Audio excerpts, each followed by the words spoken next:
Hey, it's Anna Marie from ERA in Anniston, Alabama, and let's talk about the extension of the Bush tax cuts and the fiscal cliff that we will fall over if we don't have any tax reform by the end of the year. So, first, Bush tax cuts.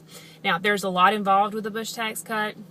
It's actually hard when you're looking online to just find a bullet-pointed list of what all was included in that Bush tax cut package. But as far as specifically housing, property owners only. With the Bush tax cuts, currently there is a 15% property gains tax. So if you make over $250,000 on the sale of a property, you'll have to pay 15%. If the Bush tax cuts are not extended, that rate will go up to 20%. You'll pay a 20% capital gains tax. So as far as the Bush tax cuts and property owners, or if you're thinking about purchasing a house or thinking about selling your house, that is currently what's on the table. If they're not extended, it'll go from 20% from 15%.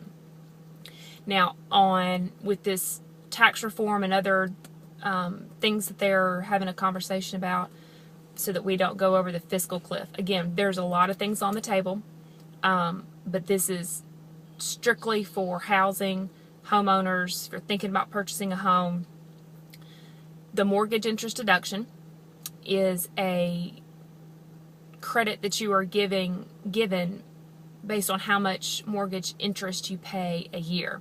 When you get your statement from the mortgage company in January, it's got the amount that you pay towards your interest on your mortgage.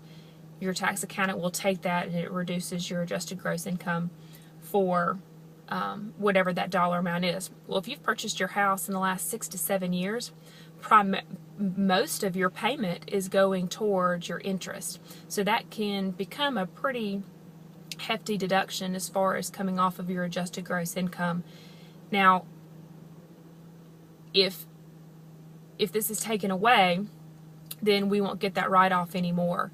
U.S. Treasury says that's close to $800 million in tax revenues that they can collect if that is modified or basically removed. The other thing currently is your property taxes. You get credit for the property taxes, your state and local property taxes that you pay. You get credit for those on your taxes. Again, that's another thing that it is being discussed, taken off the table. Also get a tax credit for if you've made any green improvements to make your house energy efficient. New windows, new HVAC units. There's some qualifications there, but you do get a tax credit if you make any of those adjustments. So those are the three things being discussed currently. Pay attention if you're a homeowner. They can affect you and how much taxes you pay or how much taxes you don't pay.